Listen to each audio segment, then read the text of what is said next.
Você sabe quanto rende a carteira do maior investidor da Bolsa Brasileira? Eu analisei a carteira de Luiz Barsi e calculei quanto que ele pode ter recebido nos últimos 10 anos só de dividendos. Quer saber? Vem comigo que eu vou te contar.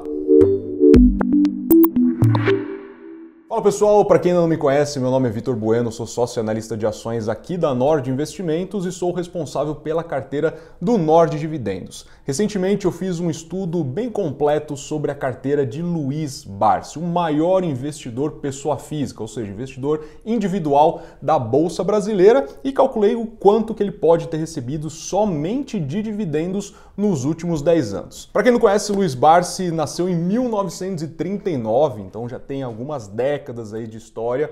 Começou a investir em 1970, então tem mais de 50 anos só de investimentos e sempre teve uma trajetória bastante humilde. A gente vê diversas vezes ele andando de ônibus para ir para o seu trabalho, enfim, ele sempre teve ali uma vida bastante simples, digamos assim, mas sempre focou nos seus investimentos, em aumento de patrimônio, e hoje tem uma fortuna estimada de quase 4 bilhões de reais. Como será que ele conseguiu?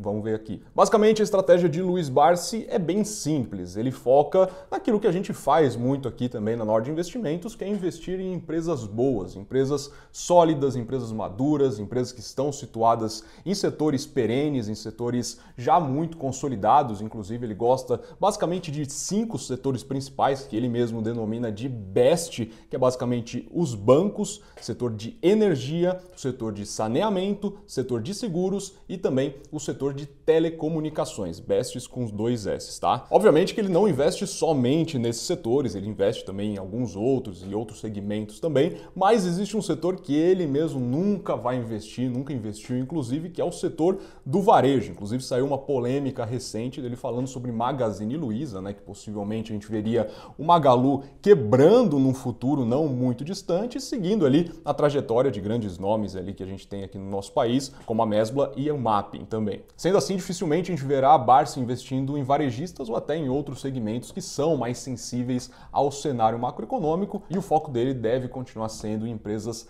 previsíveis, não só em termos operacionais, mas também em termos financeiros. Mas quais são as ações que o Barsi investe? Bom, acho que o primeiro ponto aqui é a gente saber que a carteira do Barsi não é 100% pública. Porém, o grande investidor, ele faz diversas lives, participa de podcasts, não só ele, mas a filha dele também, a Luiz Barsi, e eles comentam algumas posições que eles têm dentro da sua carteira e também que são comentadas bastante ali dentro do AGF. Basicamente, a carteira dele, que nem eu disse, né, composta por alguns desses setores que são muito previsíveis aqui na Bolsa Brasileira, e a gente, por não ter essa carteira pública dele, pegou um estudo da XP Investimentos que fez um apanhado ali de todas as empresas que ele já comentou que investia. Então, as 10 empresas que esse estudo levantou são Banco do Brasil, CEMIG, IRB Brasil, ISA-CETEP, Klabin, Paranapanema, Suzano, Taesa,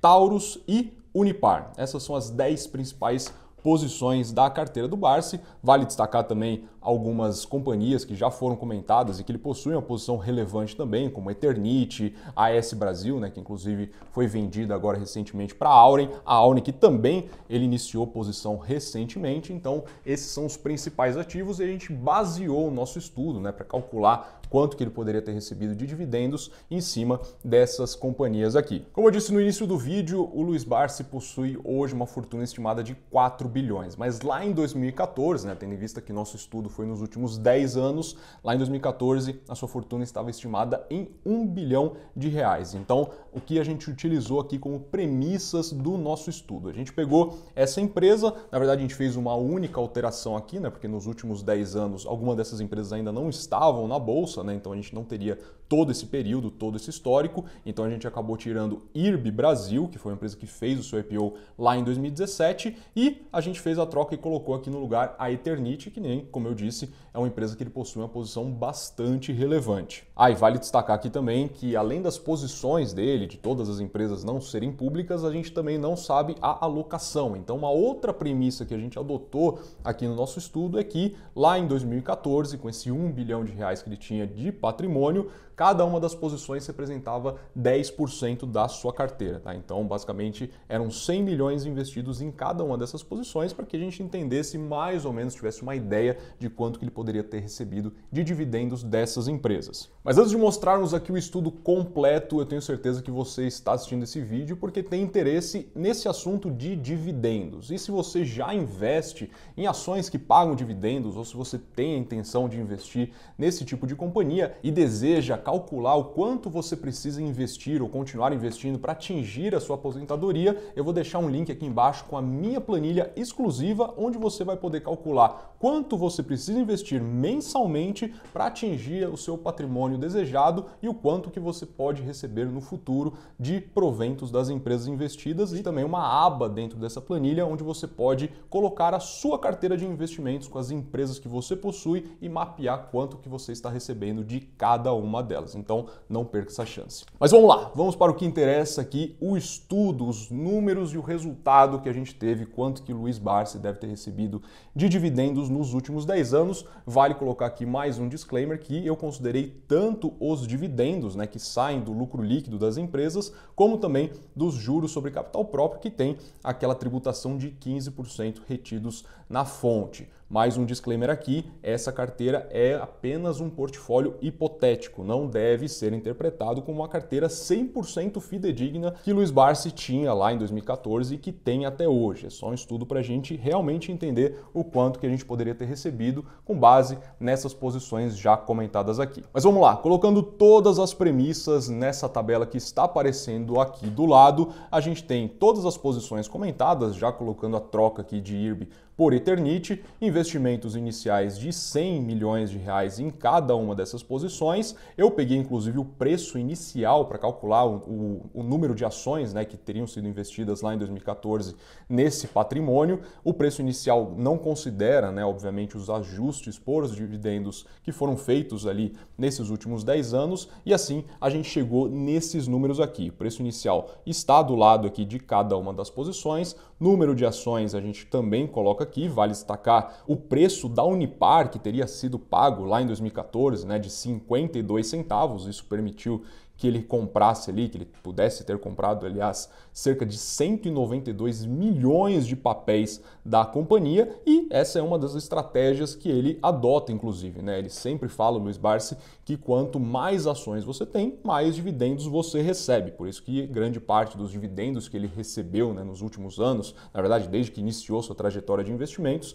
grande parte foi reinvestido para comprar mais ações para receber mais dividendos. Então, se você compra por um preço muito menor, você consegue comprar um montante maior de ações e, obviamente, receber mais dividendos a longo prazo. Aqui do lado do número de ações, a gente vê exatamente o dividendo total que foi recebido de cada uma dessas posições. Destaques aqui para algumas posições que superaram a casa de 100 milhões de reais em dividendos, ou seja, mais do que foi investido. Aqui no caso a gente tem duas transmissoras de energia, né? A gente sabe que o setor, na verdade o segmento de transmissão de energia é um segmento extremamente previsível, né? São contratos longos, são contratos corrigidos por índices de inflação, então os dividendos também são muito sólidos. A gente teve tanto Taesa quanto Isacetep, né, TRPL4, pagando mais de 100 milhões, cerca de 151 milhões para Taesa e 126 milhões para Isacetep. Outro destaque que a gente pode ver na tabela também é a própria Eternit, né, que acabou entrando no lugar de IRB com um pagamento de mais de 169 milhões de reais, mas o grande destaque aqui do nosso estudo, o grande destaque da carteira de Luiz Barsi, eu não falo só de dividendos, mas também da grande valorização, né, tendo em vista o preço que foi pago por suas ações, é a própria Unipar. Só de Unipar, Luiz Barsi teria recebido cerca de 884 milhões de reais nos últimos 10 anos com esse investimento, com esse número de ações que ele possuía na carteira, e ainda recebe, inclusive, ótimos dividendos dessa empresa. Recentemente, inclusive, ele participou de um podcast falando que em 2021 ele tinha recebido R$1 milhão por dia de dividendos da sua carteira, e 40% do montante total que ele recebeu no ano vinha exatamente da Unipar. Então é uma empresa que vem rendendo ótimos frutos ainda para a carteira do grande investidor. Somando todos esses dividendos de todas essas empresas, a gente chega num valor total de 1,65 bilhão de reais. Isso mesmo. Se Luiz Barsi tivesse exatamente essa carteira lá em 2014, com essas mesmas alocações, ele teria recebido 1,65 bilhão de reais somente em dividendos, tá? Aqui eu não estou considerando nenhum tipo de ganho de capital, ou seja, valorização das ações. Isso gera um rendimento de cerca de 165% em cima do valor que ele tinha investido lá em 2014 e um dividend yield, um rendimento médio ao ano de 10,2%.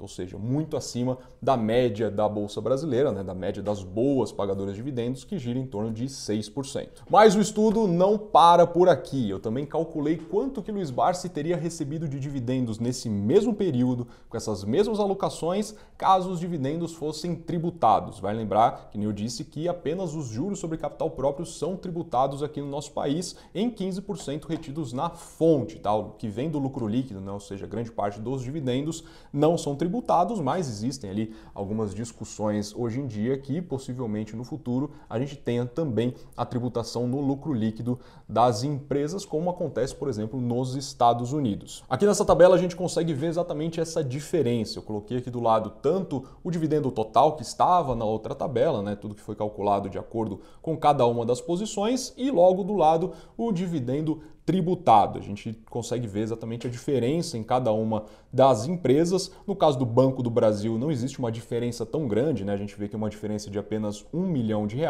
enquanto o dividendo total sem a tributação foi de 48 milhões de reais, o dividendo tributado foi de 46, quase 47 milhões de reais, então a diferença não é tão grande, Os bancos pagam muito juros sobre capital próprio para os seus acionistas, mas existem algumas posições que a diferença é grande. Taesa, por exemplo, que pagou um dividendo total de 151 milhões de reais. Caso esse provento fosse tributado, esse montante seria de 128, quase 129 milhões de reais, dando uma diferença de 22 milhões de reais. Mas aqui, assim como foi o grande destaque em dividendo total, a diferença do dividendo tributado em relação ao total da Unipar também foi o maior destaque. Lembrando que, olhando para o dividendo total, teria sido pago 884 milhões de reais, e caso o dividendo que sai do lucro líquido da Unipar também fosse tributado, esse montante seria de 752 milhões de reais, uma diferença de quase 133 milhões de reais nesse período. Ou seja, mexeria assim no bolso, Luiz Barsi teria deixado na mesa, digamos assim, cerca de 213 milhões de reais. Mas mesmo assim, olhando para o total do dividendo tributado, que seria em torno ali de 1,44 bilhão de reais, eu tenho certeza absoluta que Luiz Barsi não ficaria triste com um rendimento como esse. Por fim, vale destacar que não é porque Luiz Barsi possui essas empresas na carteira e a gente está fazendo esse vídeo que essas empresas são recomendações da Nord Investimentos. Na verdade, dessa lista de 10 empresas, apenas uma companhia está dentro da carteira do Nord Dividendos. E a carteira do Nord Dividendos, inclusive, tem um rendimento médio maior do que a própria carteira de Luiz Barsi. Lembrando que a carteira dele teria rendido ali em torno de 10,2% ao ano, um dividend yield médio de 10,2%, e a carteira do Nord Dividendos tem um rendimento de cerca de 11,1%. Se você quiser conhecer a nossa carteira, conhecer todos os ativos que a gente recomenda por lá e participar também de monitorias e outros conteúdos exclusivos, eu vou deixar também um link para você conhecer o nosso trabalho. Mas me conta aqui embaixo, você ficaria feliz recebendo mais de R$1 bilhão em dividendos nos últimos anos? E me conta também se você já investe em dividendos e qual assunto você quer que eu traga aqui na próxima semana, e eu te vejo lá.